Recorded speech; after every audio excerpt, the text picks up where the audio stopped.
Nous, on est une équipe de 8. Je vous présente Omar, le plus mims, Leslie, la maman poule du groupe. Guillaume, le boss de la planif, Samuel, le boss de Visual Paradigm. Juliette, la cavalière folle, Cédric, le jeune entrepreneur. Ménel, le soleil de Marrakech, Et enfin, Corentin, le pro du team building.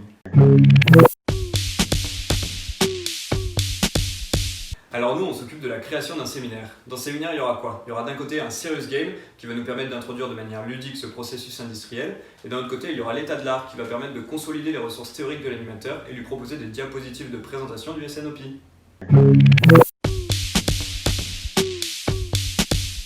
On va proposer un serious game en 2 parties. La première partie, les joueurs seront livrés à eux-mêmes pour assurer la performance de leur entreprise. Spoiler, ça va être chaotique. Et en deuxième partie, cette fois-ci, on utilisera la méthode SNOP. Tout se déroulera de manière plus sereine. Ainsi, les participants comprendront la valeur ajoutée de cette méthode et pourront alors directement demander à notre client pour une implémentation dans leur entreprise. Alors on fait ça pour Alchemist Consulting, on est directement en contact avec Damien Portman, c'est lui qui va se présenter, regarde. Bonjour à tous, je suis Damien Portman, cofondateur de Alchemis, cabinet de conseil basé à Lyon et qui fête ce mois-ci ses 5 ans. Spécialiste de la transformation des entreprises industrielles, nous avons des expertises très fortes en supply chain et en performance opérationnelle. C'est d'ailleurs dans cette perspective que nous souhaitons poursuivre et renforcer le partenariat qui nous unit avec l'INSA Lyon. Alors je vous arrête tout de suite. On a un expert, c'est Jamy, et c'est lui qui va vous expliquer tout ça.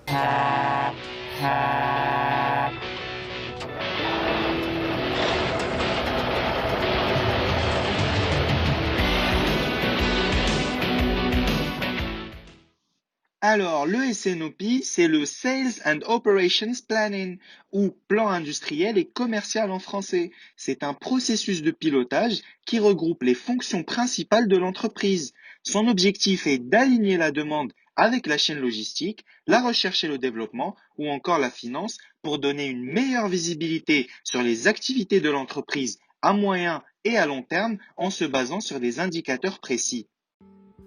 Le premier obstacle auquel notre équipe a dû faire face, et ce, dès la découverte du sujet, concerne le thème de notre PECO, le SNOP. Dès le mois de septembre, on s'est dit qu'il était important pour nous d'en connaître quelques éléments clés.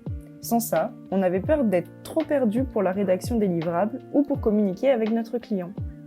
Pour pallier à cela, nous avons mis en place une démarche de recherche documentaire de plus en plus poussée. On a fait appel à un enseignant GI, Khaled, car il a une grande maîtrise des principes du SNOP. Son aide nous a été très précieuse. Merci. Tout au long du projet, Damien nous accompagne aussi pour nous former sur le SNOP. Il partage son expérience professionnelle en nous invitant à des formations et des webinaires. Puisqu'en septembre on s'est formé sur le SNOP, on a repoussé le démarrage des premiers livrables, l'ACDC et le PGP, qui ont dû être rédigés en flux tendu. Pour les rendus, il s'est avéré que nous n'avions pas assez anticipé les délais de relecture de la part de nos tuteurs et rapporteurs. Bref, à cause de ça, on a un peu fait traîner les finalisations de ces livrables. Du coup, on a pris du retard sur l'envoi de la CDC au client, qui commençait à s'impatienter. Normal, il ne voyait pas trop avancer le projet. Pour contrecarrer ce manque d'anticipation, on a redéfini tout notre planning de rendu pour prendre en compte le temps de relecture et de correction. Et pour assurer un suivi régulier avec Damien, nous avons mis en place une réunion hebdomadaire où nous présentons toutes nos avancées de la semaine. En parlant de réunion PECO, il y en a un qui connaît bien ça. L'année dernière, Damien a déjà traité avec l'INSA pour un PECO. Ils devaient eux aussi réaliser un serious game, mais sur un autre processus industriel. Arrivé au moment où on a commencé à réfléchir à notre serious game, on a été un peu perturbé par celui de l'année dernière, car on y avait joué lors d'un team building. On ne va pas se mentir, ça a un peu altéré notre créativité. On était quand même pas mal influencés. Pour prendre du recul sur le travail de l'année dernière, on a fait un maximum de brainstorming avec l'équipe au complète. Grâce à ça, on a ramassé plein d'idées nouvelles, propres à notre équipe, quitte à être à côté de la plaque. On pense qu'on s'en sort plutôt bien, et on est content de notre avancée aujourd'hui. Et puisque le PECO de l'année dernière a été une expérience positive pour Damien, il est de notre devoir de ne pas le décevoir cette année afin de le fidéliser. Notre objectif, c'est aussi qu'il continue d'alimenter les PECO de GI pour les années à venir. Ne nous remerciez pas, Anne-Laure. Notre équipe est prête à relever le défi. Mais d'ailleurs, c'est qui notre équipe ?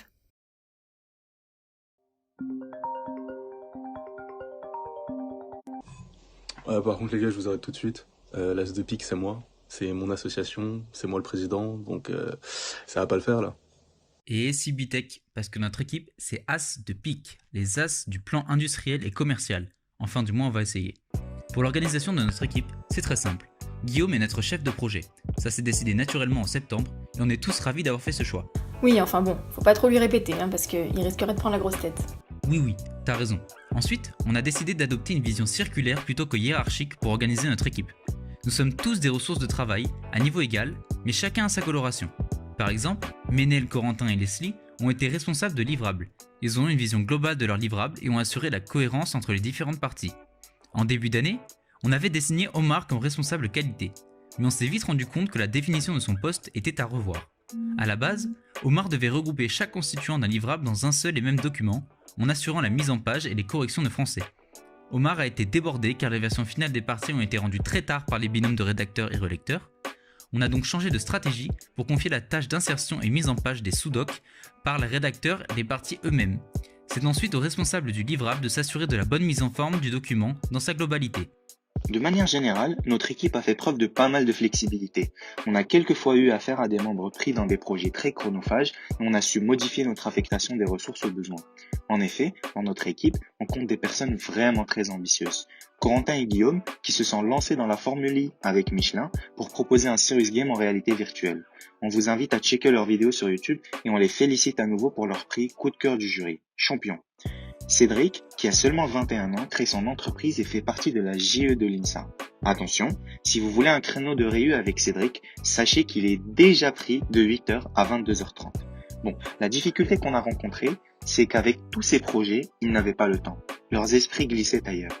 Heureusement, on a été prévenus en avance et on a pu s'organiser pour combler les heures manquées et maintenir le cap. Notre maman poule a pris de façon naturelle les tâches organisationnelles en étant la responsable PTEC.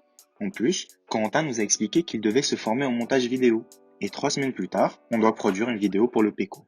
Bon, on n'est pas sûr d'être gagnant dans l'histoire, vous nous direz à la fin du visionnage. Allez, Corentin, boude pas. Parle-nous plutôt de la communication au sein de l'As de pique. Fini Facebook, Instagram ou Snapchat.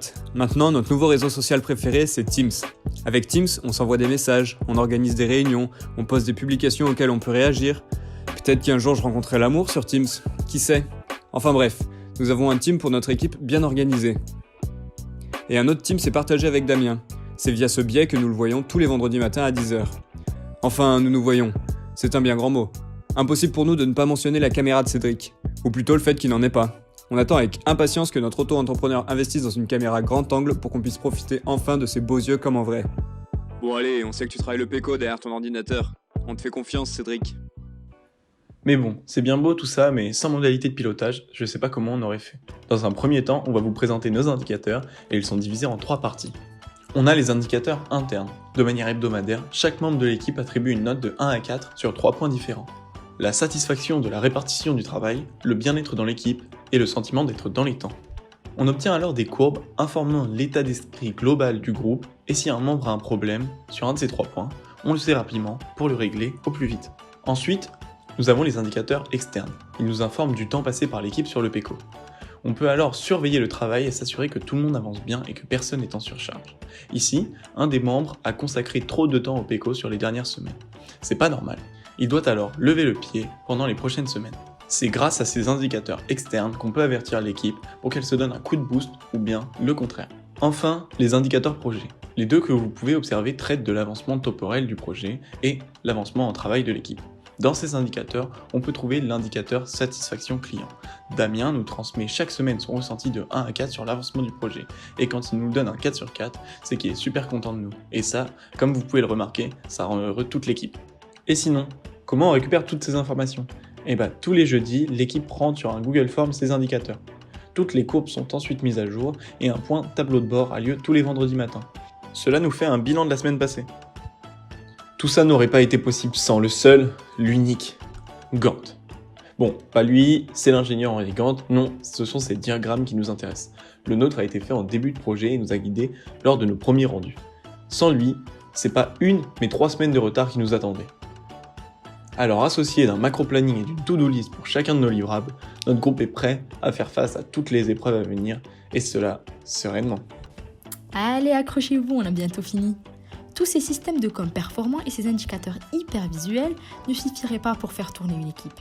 La clé, c'est la cohésion et la confiance. Pour ça, on va vous parler de notre météo des humeurs, suggérée par notre TME, toujours Alexis.